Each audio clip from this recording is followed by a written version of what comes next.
Welcome to Understandable Insights, Information to Intelligence with Sue Gordon, the national security podcast that gives you competitive advantage, an elemental understanding of the world as it is, not how you prefer it to be. I'm Eric, joined each week by the Honorable Sue Gordon, and together we'll break down the headlines shaping our world, looking for patterns and early warning signs, and asking how we should be thinking and acting as citizens and leaders across issues in intelligence, technology, and business. It's June 8th, 2026. Let's get to it. Hey, Sue, how are you? Hey, Eric, I feel like I haven't seen you except remotely in a long time. So I'm even happy to see you on my Riverside screen. Yeah, right? Yeah, I am on location from the Washington, D.C. area here for a couple days. And as I was flying in, I was reminded how lush the Northern Virginia area is compared to how Texas is. But you said it's raining there. Maybe Texas is going to become lush too. Yeah, I wouldn't quite go that far. I think we're in our streak of 100-degree days here before too long, but it has been a rainier summer than many of the last couple ones, so very fortunate there. The other thing I need to comment on is I'm adjusting to being an Austinite now, and I realize how fun it is to live in a college town. And UT women just captured both the national crew and national softball titles. I'm not letting go of my love for my Duke girls, but UT just 2 years in a row, softball have been great. And UT crew is just another really big national program. So it's fun to be in a college town because I also live in an apartment that overlooks the university itself. And when UT wins big, they light up the UT Tower orange. And it's lovely. And I never thought I'd be like completely wedded to whether they light the tower or not. So, Yeah, that's a cool tradition. Light the tower. good times. Oh, it is pretty. I'm kind of in love with the color. So that's what I'm up to. How about you? Not a lot. This time of year, even though it's only the 82nd anniversary, and I don't know that's as significant of a date, right? I know 80th was a big celebration a couple years ago, but every June 6th, reflecting back on D-Day and Normandy and the sacrifices a lot of those guys made and just some of the crazy, unimaginable bravery and sacrifice. So remembering back on Saturday, June 6th, Yeah. 1944. Yeah. And unbelievable decision making. And you and I have talked before about Eisenhower and, the decision to do the Normandy invasion. I mean, it just wasn't certain, right? Mm-hmm. It wasn't. It was a decision in advance of events. And, now we had the benefit of history to see he was well aware of that and he had prepared two different stories. One is the one we got, which was successful, and one was I really blew that. It's amazing the weight, and we've talked about this. I think one of the reasons why I have such affection for government service, whether that is military service or whether that is just being part of the professional cadre, it is weighty. I love American business and the innovation engine that happens in our private sector. I love its separation. But the decisions that national leaders have to make, I have a lot of respect for that and the people who choose to serve those missions. So thanks for bringing that up. Yeah, of course. And I guess 82nd is a pretty significant anniversary for the 82nd Airborne. Yeah. One of the prominent and preeminent units of paratroopers that took place in that operation. Yeah. My Uncle Howard actually participated in the Normandy invasion and lived to tell about it. That event, while 82 years seems like a long time ago, it still is touching people's lives here For sure. directly. What are we going to talk about today? We're going to talk budget. I think we promised to continue our Better Questions series by going back and talking a little bit about budget. And I think this is a little bit of a reprise of a segment we had, I can't remember what episode, 40? This is 46. 40. Where we've talked about this before, but let me do just little reminders. Most Americans think budget debates are arguments about money. They're not. They're arguments about security and prosperity and responsibility and risk. And every year, Washington fights over a document most people never read, including those in Congress oftentimes, barely understand and quickly forget. and that's the budget. And that's the problem. Not because budgets are inherently interesting, but because a budget is where you find out what a government actually believes. Talk is free, spending is a commitment. So today we're going to use the federal budget to learn how government actually works and how to ask better questions about the choices being made on our behalf, not just the choices between right or wrong, good or bad, your side or my side, but really what the choices that are at stake when we make budget decisions. So that's what we're going to talk about. Nice. I like this Better Question series. Yeah, me too. Let's get into it.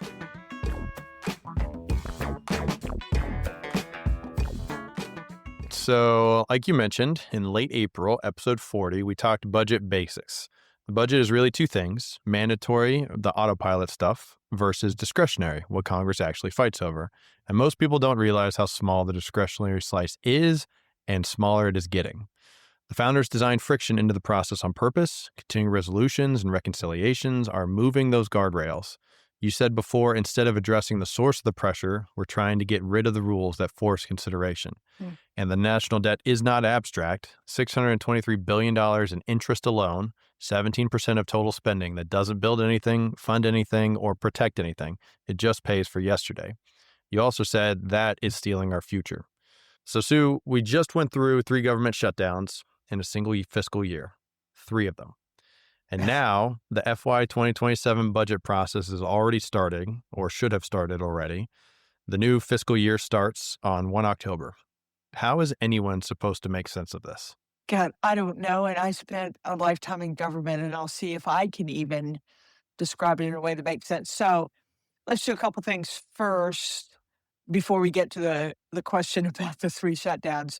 One, I think one of the reasons the federal budget process feels especially broken is it's long, right? You start with the president's budget, and then it goes to the House, and they make chops on it, and then it goes to the Senate, and then it goes to authorizers, committees in both those houses that are saying, okay, we've looked at enough, we're going to authorize it to go forward. And then it'll go to the appropriators, and that is, I will actually appropriate funds to do that which I've authorized. Then we don't get to it in time, so there are continuing resolutions, and then there are omnibus bills to try and scoop up all the cats, dogs, and unlabeled kiwis, and there are missed deadlines. Now, interestingly enough, we account for that whole process, and it's slow and it's messy and it's negotiated. The problem is when it's not passed in time, everything gets jammed. So think about what you just said, Eric. You said we're just about to start the 27 budget process, and here we are, where? Yeah. Almost in July. And we haven't closed all the others. So one of the reasons it feels broken is it is an annual cycle that includes all those steps I've just said. That is a stretch even to get it done in an actual calendar year when we're not shutting down the government, when we haven't had new administrations that aren't really clear about what they're doing, when we didn't have all the disagreements between the parties that we have. It is designed to be slow and messy and negotiated, and now we're trying to do it in almost more time. The other thing I wanted to say, and I'm not even sure we said this in episode 40, and where does the money come from? And the money comes from revenue. And think about revenue as individual income taxes and payroll taxes and corporate taxes and tariffs and exercise taxes and fees. And then the other thing where revenue comes from is borrowing. So it's not just we're deciding on our priorities, we're deciding on whether we have the money to be able to spend. And if we don't, how are we going to borrow? And what are we going to borrow? And then you go into your point about paying off the interest when we decide to borrow. Mhm. That's what's going on. So we needed to talk about just how excruciating the process is designed to be, what happens when it gets jammed, either by dysfunction between the elements of the government or the time on the clock. Okay, so let's talk about the 3 shutdowns. Each one was a failure of a different pressure point. The October shutdown was a fight over the healthcare tax credits. And the January partial shutdown was a CR expiring without a deal, and the DHS shutdown that has lasted almost 2.5 months ended only when Congress stripped ICE out and border security out of the bill and push that into reconciliation. So that's not dysfunction in isolation, that's a system operating under real strain. I mean, think about that. Three different pressure points, three different arguments over what we should spend money on, how we're going to cover costs, and what process we're going to use in order to be able to decide those things. So the budget process isn't broken because it's complicated. It's complicated because the founders wanted spending power divided. And this question of, yes, but if we can't resolve it fast enough, can we afford to follow the rules? And when you don't follow the rules, are you getting the kind of agreement that the founders envisioned? Yeah, and you're not getting the conversations that they envisioned either, right? Right. Because you're using the nuclear option 3 different times, which that's been normalized, and that's the normalization of deviance we've come to expect. Well, when we talk about those big fights, and we'll harken back to the Affordable Care Act, Medicaid, SNAP, defense spending, that's the core of the budget, and that's what Congress is arguing about. The most common misunderstanding about federal spending is that they're actually debating the importance of most of the Yeah. money is already spent. There are 3 buckets that we've talked about back in episode 40 that we wanted people to understand, and each one of those issues that you just mentioned kind of comes into it. One is mandatory spending, so Social Security, Medicare, Medicaid, they just run on autopilot, set by formulas, paying based on who qualifies, what Congress allocates each year. So when you get to the budget, they're almost unable to talk about it because we're already into needing to authorize spending of something that we've already agreed to do. In other words, the conversation about whether we're doing it right isn't a part of the budget conversation. And the idea that you're going to have that conversation in the midst of the budget cycle is kind of nonsensical because those programs have to be paid for. They obviously have a timing problem, but Social Security must fund what is currently projected to hit insolvency in 2032. And without any action, the benefits get automatically cut by about 24%. And the report is out this week, puts an average of $500 a month less for retirees in every state. That's what that would mean if they don't deal with it. So, got to have action, but there's no time to have action on it because it has to be spent. So that's one. Bucket number 2 is increasing the debt, interest on the debt. Again, it's not optional. We've already borrowed that money. We've already spent the money that we borrowed. And so the national debt now exceeds 36 trillion. Interest payments are over $1 trillion a year, more than Medicaid. And that's the fastest growing line in the budget. So as we talked about in episode 40, bucket 3 of discretionary spending, defense, research, infrastructure, diplomacy, education, everything you picture when you imagine government is actually the smallest budget and roughly 1/3 of total spending. So think about that, 67% is already accounted for, and none of these discussions can do a thing about those. And all that's in bucket 3, all the conversations that we're really having, that's 1/3 of the budget. It's craziness. Yeah. And so when you talk about balancing budgets and having the revenue that comes in, right? You talked about how we generate that money primarily through taxes, right? Versus your costs, which is your spending. The Bipartisan Policy Center this week said that mandatory spending plus interest on the debt already equals the total projected federal revenue. Yep. So the Bipartisan Policy Center, they're a think tank founded in 2007 by Senators Baker, Daschle, Dole, and Mitchell, about as bipartisan as they get. Every dollar of discretionary spending is borrowed money before anyone debates a single line item. So we're running out of room here. Is it as bad as it sounds? It is.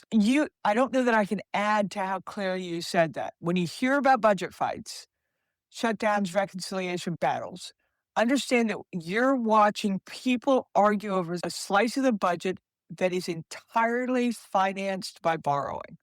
Washington fights hardest over money it still controls. That doesn't mean discretionary spending is unimportant. It means that the stakes of those choices are different than people realize.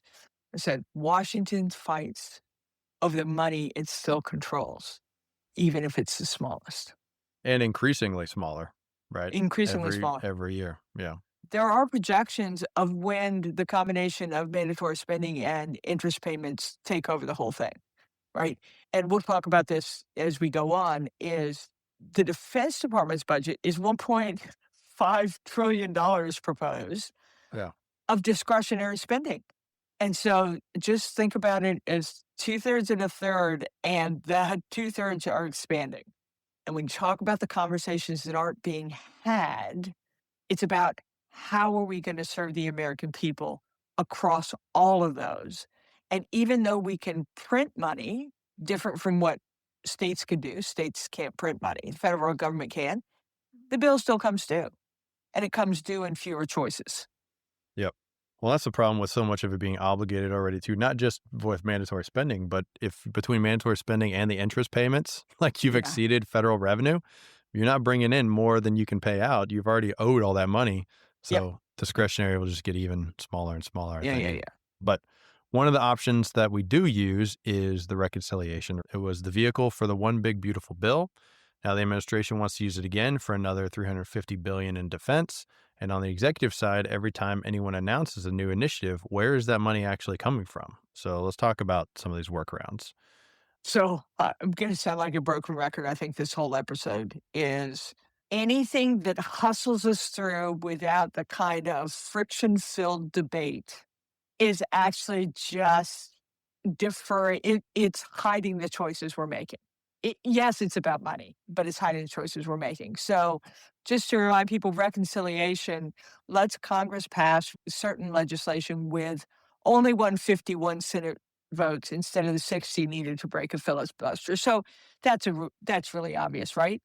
I don't need to convince as many people, and so I can, if I have a majority increasingly, I can just go with a straight line party vote and win every time. And sure, but that does diminish the debate you get to have. And again, it diminishes the opportunity for the American people to understand what the debate is really about.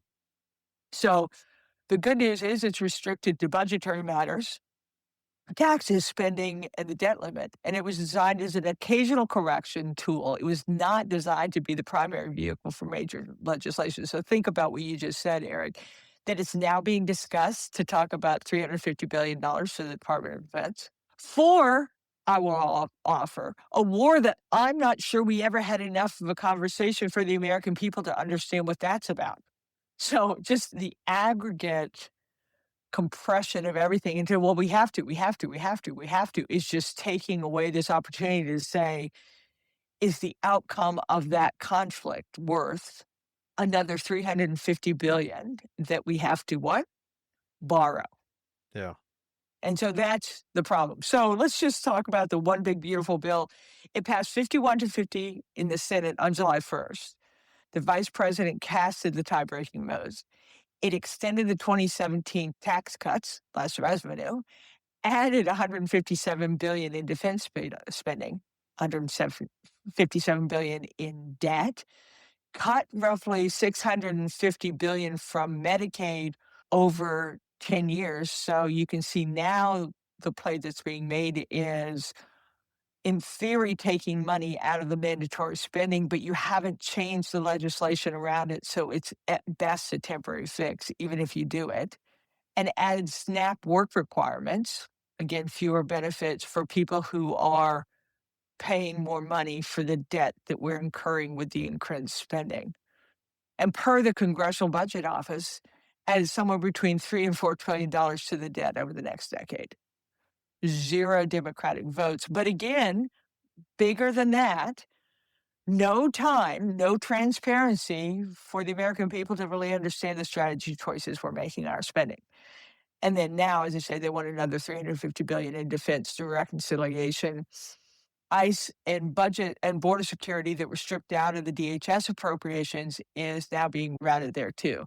And so the normal process couldn't hold the coalition, so the vehicle changed. And we've talked about this over and over, and that is, I'm not sure everyone knows what I mean when I say it's the speed versus legitimacy tussle that we're having right now. And legitimacy, when I say it, I don't mean policy A or policy B, a process that is followed so that the decisions can be durable versus urgency that's used as an excuse to just put your thumb on the scale to get the outcome you want without the normal deliberative process that is so fundamental to a democracy. And maybe we'll talk about in a later episode, Eric, about kind of my view on government needs to revolutionize itself because that deliberative process is too slow, but it is a good deliberative process. It just needs to be reimagined in a faster world. And that isn't, well, then let's just throw the process out and do whatever the policy community wants. So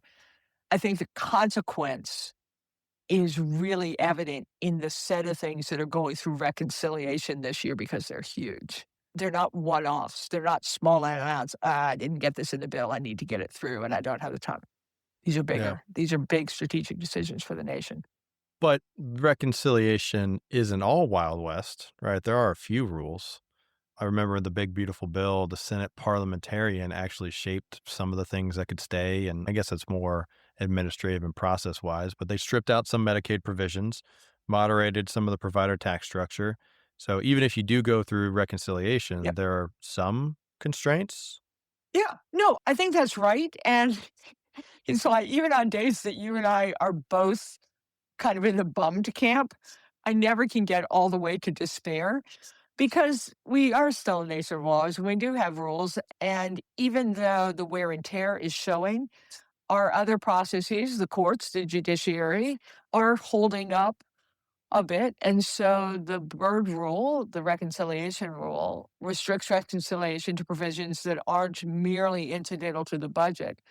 There are guardrails, but the point isn't whether the vehicle has limits. The point is whether what it tells you about the vehicle that keeps getting chosen for any particular purpose. And when reconciliation becomes a default for major legislation, something's changed in how we govern. Institutions under stress, compromise is harder, and trust is lower. Remember, at the end of last week's episode, we talked about what I saw with what happened on Capitol Hill with healthcare. Mhm. And it's like the signs of brokenness were coming from inside the system. And I think that's what it is. When the system itself can't work, then you really have to look at whether we have the processes, whether you have guardrails or not, that are being used in a way to best effect. And so reconciliation isn't just a budget tool, it's actually a signal that our institutions are really under strain. Yeah. And a lot of that starts from the pressure at the top. And you mentioned up at the beginning of this episode how some of the money flows and what some of the organizational process is.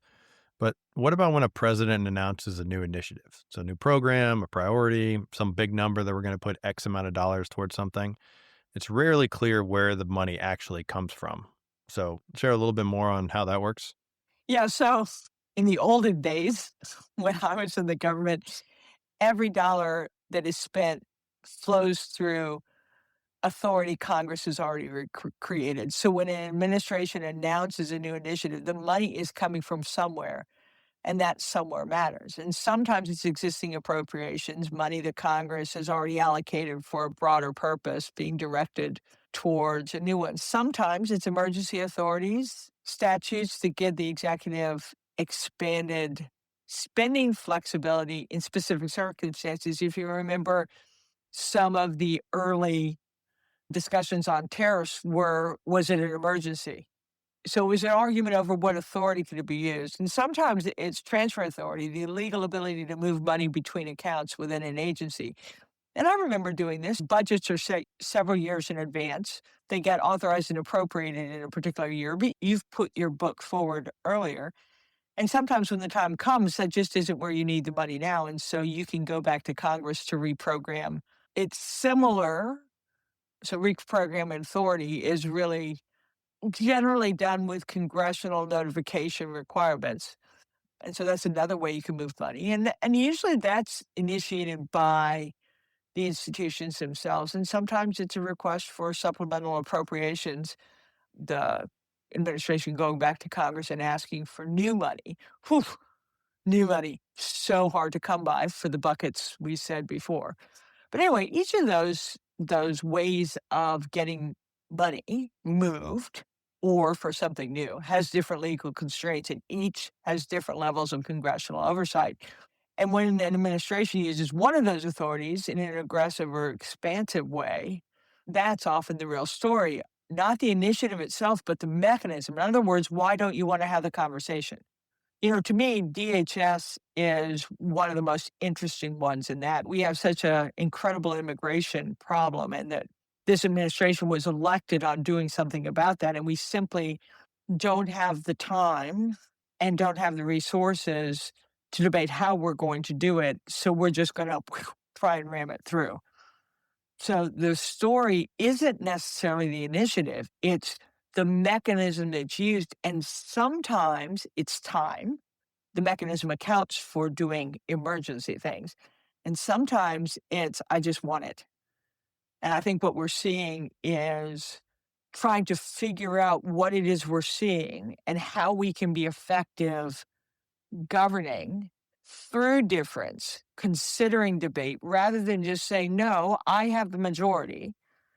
It is too hard to convince enough people to vote for it through the normal process. So I am going to choose the mechanism that doesn't require me to convince anyone other than people in my party. And again, let's be clear, we may be talking about reconciliation a lot as a kind of non-debative mechanism, but every administration has used reconciliation. It's just been almost de rigueur, and it is so obvious that you're just not getting any negotiation or compromise. And when that can't happen in reasonable time, we're just shoving it through a process that was never intended for big things. Yep. Now I want to talk about some better questions, All right, I love if this. you're This able. is my favorite part. And we'll look at those through the lens of a specific fight that I think has confused or divided many people over the last year and a half. Starting with DOGE, Department of Government Efficiency. Did DOGE actually cut spending? And then people argue about whether it was 150 billion or 50 billion. What kind of questions would you ask regarding Okay, DOGE? the better question isn't whether Doge cut spending. The better question is what spending could Doge actually touch? And if you remember that two-thirds of spending is mandatory and set by law, then what those could touch was the discretionary budget only: workforce, agency operations, contracts, programs. That's the visible part of the government, the part you can see. I put a footnote here. Also, the most arcane part and difficult to understand what you're looking at simply by a budget line item, but I digress. But it is all the part that generates headlines when it changes. For example, the federal workforce shrank about 12% through last year as the efficiency push took effect. So Doge was operating in the visible rooms of the House, and they were operating in things that make headlines and real people feel, but they were not ever going to touch where the real money in our budget is. Well, that's a great point. And another polarizing one was USAID. We looked at Ugh, that as another great cost center, right? And it split a lot of people. On the one hand, we're spending taxpayer dollars on programs on the other side of the world. But on the other, it's an instrument of soft power that we've discussed before and a tool to also combat China's Belt and Road Initiative. So, do you have any advice for approaching USAID with these better questions? Yeah, so I think what I would argue is start by rejecting the frame of the debate, which was, should USAID exist? That is not a budget question. That's a values question, and it generates more heat than light. Look at us going back to science. The budget question is, what problem was USAID trying to solve? And the historical answers are plural. USAID was a tool of American influence, projecting soft power in regions where hard power is too blunt or too costly. It was a stability program addressing conditions that generate failed states. Disease generates failed states. Famine generates failed states. Exploding populations generate failed states. Refugee flows and eventually security threats follow from some of those things that money was going to address. It was a disease prevention infrastructure, PEPFAR, the HIV AIDS programs, the surveillance systems. It was a counterterrorism instrument and an economic development program designed to create markets for American goods. So USAID was not a charity program. It was a foreign policy tool. Now that we've rejected the budget debate piece, say, what assumptions must be true for it to work? Did it actually achieve those goals? Was there a more effective way, a less costly way to achieve the same goals? And critically, which spending buckets are we even discussing? Because here's the budget reality. USAID represented roughly 1% of federal spending. The Rescissions Act passed last July cut about $8 billion. We are arguing intensely, politically, morally, diplomatically about a very small slice of the pie. And that doesn't make it unimportant. I'm not saying that $8 billion doesn't matter, but $1 billion in disease surveillance is not nothing. But the intensity of the debate versus the size of the budget line is itself a signal about what the argument was really about. And I defy anyone to tell me that we heard any of those discussions in terms of how do we achieve those objectives. Instead, it became a moral discussion over waste, fraud, and abuse, or should we be giving this away, or whatever. And so the fact that we made such a big deal over the money with so little discussion about the choices that we're making and whether the monies that were spent were going towards something that served the nation is just kind of the conundrum we're in with this compressed political, no time to explain process that we're in, where everyone has an opinion about whether USAID was a good organization or a bad organization, and no one has an idea of whether the effects that it was producing for the money it was spending were in the American interest. Yeah, that's one of the specific claims is that the cuts to USAID resulted in deaths or caused deaths. Yeah, so we're trying to create systems observers here. So what you have to do is separate that claim into component parts. So let's go ahead and take it since you brought it up, because it's in the news right now. So cuts cause deaths is actually 3 different claims that require 3 different kinds of evidence. The first one is assistance was uninterrupted. That one is pretty documentable. Did programs stop? Did fundings lapse? And so, yes, that happened. Right? Somewhere in the world, people who had been getting food stopped getting that food. I don't know that I can tell you specific deaths, but the funding cut did interrupt assistance. Were specific deaths caused? That's a causal chain from funding cut to the specific failure to the specific outcome. That's much harder and usually takes time to verify. So if you jump all the way to that, I would argue that the first question is, when the assistance stopped, did we get a bad effect? More than no assistant causes death.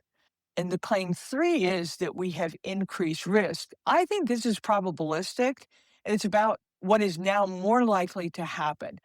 I happen to be on not whether USAID was constructed as properly as it should be, but boy, US soft power, in my experience, has been one of the great sources of gravity for other free and open societies to be able to throw their lots in with taking care of the people who would otherwise just be run over by power.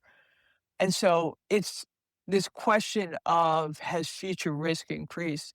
It's about what now is more likely to happen. And this is where a lot of large numbers live, including studies on projected mortality. So take the Ebola question, because it's right in the news right now. Did the USAID cuts increase outbreak risk? It's probably the wrong first question. The better questions would be, were disease surveillance systems reduced? That's measurable. Were laboratories degraded? That's measurable. Were local health workers who served as early warning systems lost? That's measurable. Did response times worsen in at risk regions? Those are all answerable. And the answers matter more than the top line mortality precision. So the difficult budget decisions are often about things that haven't happened yet. And it's something we have talked about episode after episode, which is there's the policy, there's the action, and then there are the second and third order effects. And when you move so fast from desire to outcome without the friction that was designed in and we knew how to use as the basis for debate, as those are stripped out, you have less time and less inclination to do those debates that would tell you what the second and third order effects are going to be. Yeah, and I think this is also something we've talked about before. Preventative programs are Yeah. just generally hard to measure, right? Whether it's cyber intelligence, talked Yeah, about my background perfect. in aviation safety, it's hard to say this definitely prevented something. Yep, yep. It's really easy to say because something that hasn't happened, it wasn't at risk to happen, or that your actions didn't keep it at bay. So all your examples are super good.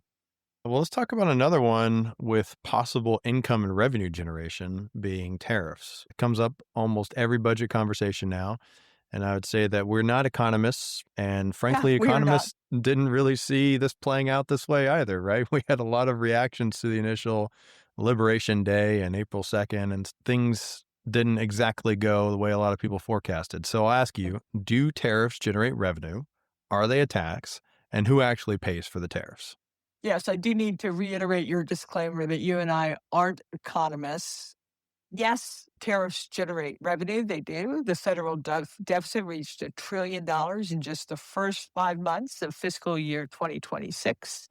And get this, part of what kept it from being worse was higher tariff and income tax collections. So Mhm. revenue is real, right? Tariffs generate revenue.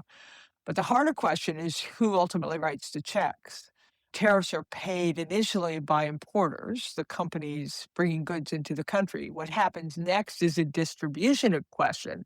Some of that cost gets absorbed by the importer's margin, some gets passed on to retailers, some gets passed to consumers in higher prices, and some gets passed back up the supply chain to manufacturers and suppliers who adjust their pricing. So the economic research is fairly consistent that in most cases, a significant portion of tariff costs land on domestic consumers and businesses, not the foreign exporter.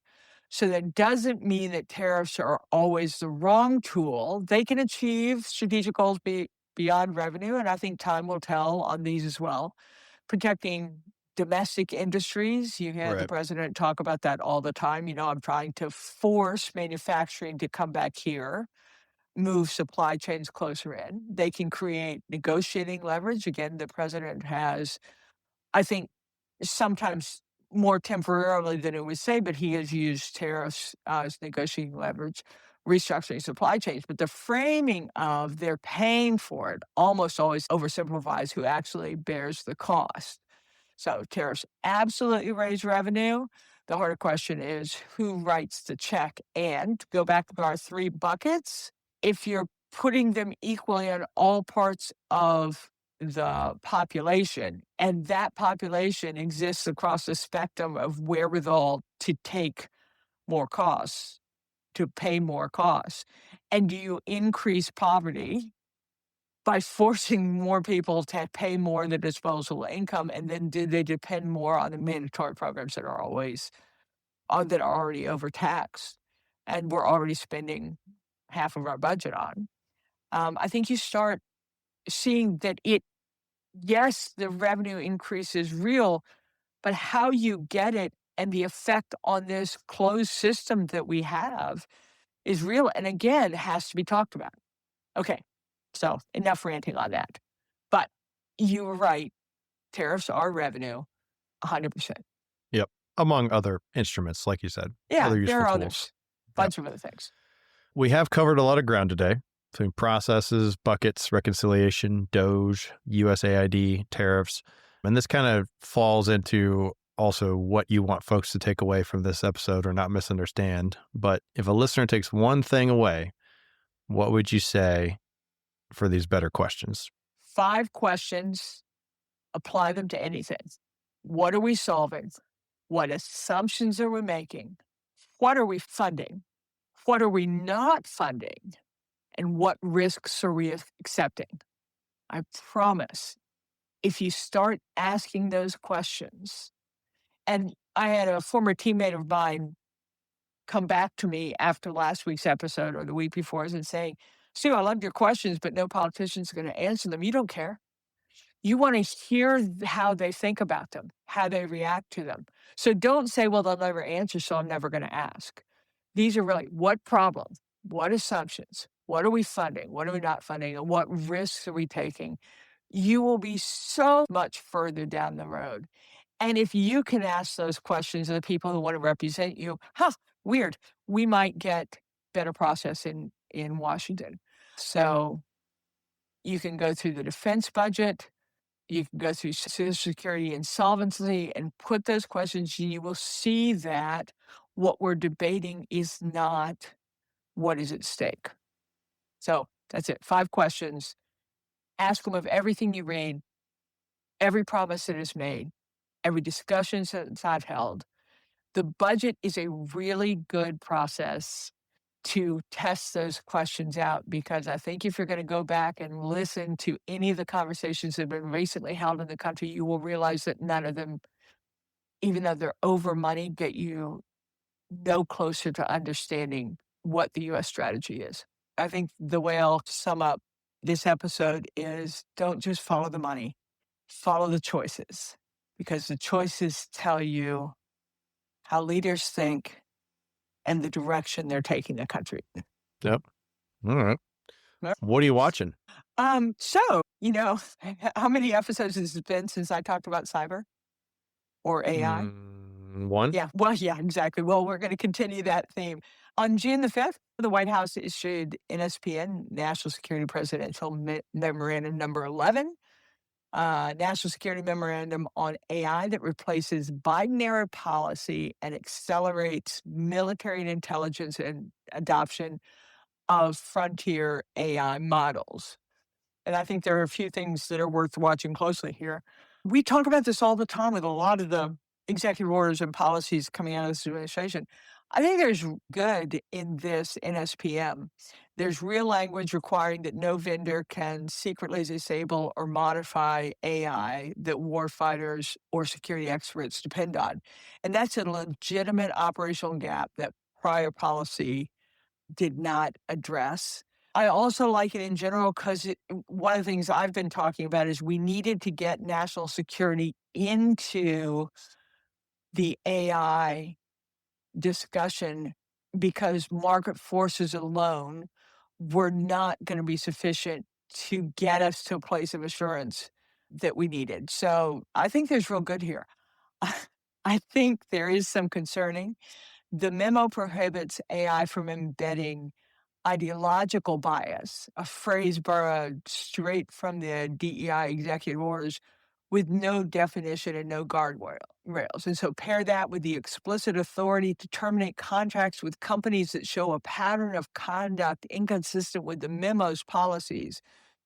And you have a governance structure that looks like accountability, but functions like leverage. So my worry is that you have good policy and the ability to preferentially implement it. And so maybe we're going to talk about that in coming episodes because kind of like the budget discussion, we talk about policies being good or bad, but sometimes it's the implementation that is the real worry, and we never get to that. The classified annex due in 90 days will tell us a lot about what the real architecture is. So will who gets named on the staff to the new AI National Security Strategic Reserve that's a standby core of private sector AI talent with access to classified national security work. So I like that too. You can surge talent and it doesn't have to wait the year and a half that it takes to get a security clearance. You can surge that talent that's already on standby. So I think there are a lot of good things about the NSPM. I just worry about the implementation and could it be preferential in a way that is not consistent with openness, but rather I prefer this way to work. The framework on paper is speed and resilience. What I'm watching is whether the enforcement mechanisms become a political instrument. But I'm going to be on the positive side of this one today. I think it is a move in the right direction, and it has addressed things that were gaps in previous things that left way too much room for people not doing anything. Yeah, is that largely a response to the disagreement with Anthropic earlier this summer, or you think it's largely a response to Mythos and some of the new cyber capability, or where do you think a lot of this came out of? Just Yeah, evolution? I think this one actually really is a classic tension between security and speed. And government had become slow to adopt and put it into practice because of all the risks that were undefined. But that slowness didn't stop the advance. And then missions came along that only could be done with the new capabilities. And so you were kind of getting things implemented. The fear is a little bit willy nilly. So I think what it came out of is more just the recognition that, what's that? You can't stop it. You can't slow it. And those who try and stop and slow it are going to be left behind. But we also can't implement all the things that are being developed and expect for it to carry the weight of decisions that are generally involved in national security. Warfighters are the proximate cause, but the same goes for intelligence as well. So I think it's reticence to adopt that which was risky, which allowed the innovation engine to go crazy and introduce into the market a whole bunch of things. And then the realization that, oh, if we use those things for national security, we won't be ready. So why don't we get the national security community to come into the fray and have to figure out how to use it responsibly? That's what I think. Yeah, and an appropriate use of national security Mhm. here. We've talked about that being cited a lot to try to push things through, but this is sounds reasonable. With the exception of the potential for political bias, I actually think it's totally in the direction of goodness. Cool. Yeah, I was watching something similar. Came out on June 2nd. The White House issued an executive order called Promoting Advanced Artificial Intelligence Innovation Security.